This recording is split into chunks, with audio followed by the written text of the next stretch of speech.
नमस्कार. आपण पाहता जनसेवा न्यूज. मी मुख्य संपादक गणेश यमजरवाड. महाराष्ट्र शासन सार्वजनिक विभाग भोकर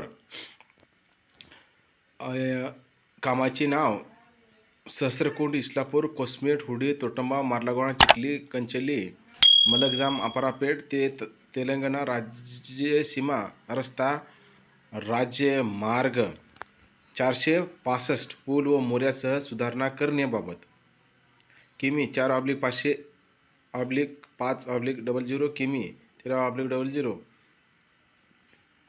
तर अशा प्रकारचं जे की रस्ते करण्यासाठी हे ठेकेदारांना इथं शासनाकडून केले जातात, परंतु येथील ठेकेदार उपस्थित राहत नसल्यामुळं आणि जो सुपरवायझर आहे त्याला माहिती सांगा येत नसल्यामुळं खरोखरच कामाचा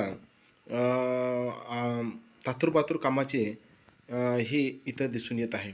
कारण सरकार इतका निधी खर्च करत आहे, परंतु कामामध्ये जे थातूरमातूर म्हणा, जे काय क्वालिटी म्हणा, जे नियमावलीप्रमाणे होताना दिसत नाही, ते समोर प्रमाणे आहे. कुठे गेले ती का?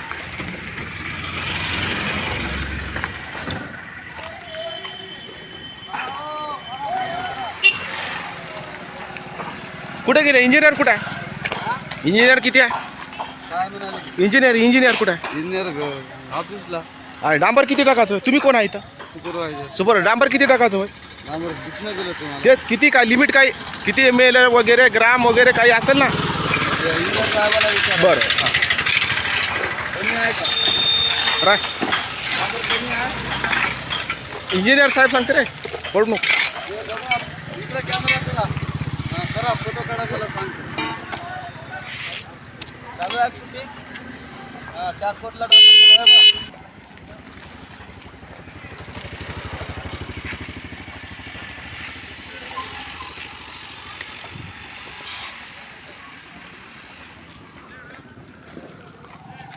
दाखवू. त्या कोटला पहिले फोन करून विचारा, त्या कोटला डांबर बरोबर. किती राहते म्हणून. इथं जातो या. एवढं डांबर कुठं टाकले होते का आतापर्यंत? बरोबर. नाही किती mlचा आहे काय नाही. इंजिनियर साहेब कुठं आता? बोलून बघा इंजिनियर साहेबाला, तुमचा नंबर असेल ना. बरोबर. आहे की इस्लापूर ते कोसमेट कडे जाणारा जो रस्ता आहे, जो डांबरीकरण करून त्यामध्ये आम्ही या रस्त्याची पाहणी करते वेळेस आणि रस्त्याची माहिती जे विचारण्यासाठी गेले असता तेथील सुपरवायझरला त्यांना आम्ही प्रत्यक्षात बोलले असता, बाबा डांबर किती टाकायचं आहे, गिटी कोणती वापरत आहे किंवा सुरी कोणती वापरत आहे असे विचारले असता त्यांनी माहिती देण्यास टाळाटाळ केल्या आणि मला माहिती नाही, जा तुम्ही इंजिनियरला विचारा अशा शब्दात त्यांनी माहिती दिली आहे. परंतु इंजिनियरला विचारता आम्हाला इंजिनियरही तिथं प्रत्यक्षात कामावर दिसले नाही आणि काम जेव्हा चालू असते तेव्हा इंजिनियर आणि जो टेंडर घेणारा ठेकेदार आहे हा ठेकेदार प्रत्यक्षात राहून काम करून घ्यायचं असते, परंतु हा वर्ग इथं न दिसल्यामुळं खरोखरच या कामाची आयशी की तशी झालेली दिसून येते.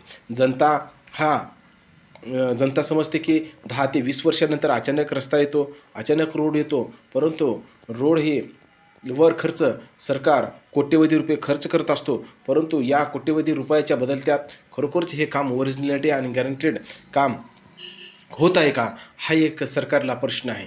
त्यामुळे खरोखरच नियमावलीप्रमाणे हे काम झाले का किंवा नियमावली झाले असेल तर का तिथं हजर राहत नाही का? ठेकेदार जो टेंडर काढणारा ठेकेदार म्हणा, जो इंजिनियर आहे या कामासाठी सरकारने दिलेला आहे, हा इंजिनियर का इथं उपस्थित राहत नाही. त्याच्यामुळं खरोखरच हे कुठंतरी पेच निर्माण करण्याची गोष्ट झालेली आहे. त्याच्यामुळं सामान्य जनता ही आमच्याकडून तक्रार व लेखी तोंडील तक्रार आमच्याकडे सतत देत होता. त्यामुळे खरोखरच आम्ही या जागेवर जाऊन प्रत्यक्षात आम्ही तेथील बातमी लावण्यामध्ये हिंमत दाखवलेली आहे. कारण जेव्हा आम्ही दाखवतो बातमी लावण्याचा प्रयत्न करतो, काहीतरी गँग लीडर म्हणा, कोणीतरी म्हणा, कशातरी गावामध्ये जे झालेले कार्यकर्ते म्हणा, अशाकडून धमक्या वजा आम्हाला येत असते. त्याच्यामुळं खरोखरच आम्हाला या भीतीचे वातावरण ही आम्हाला खरोखरच तयार होत आहे. त्याच्यामुळं सरकारने आम्हाला कुठंतरी प्रोटेक्शन आणि कुठंतरी ही सहकार्य करावे असे आमची अपेक्षा आहे. आपण पाहत राहा जनसेवा न्यूज. लाईक करा, सबस्क्राईब करा. धन्यवाद. जय भीम, वंदे मातरम. हेच बातमी आवडल्याच्यानंतर एकापासून लाखो लोकांना शेअर करा.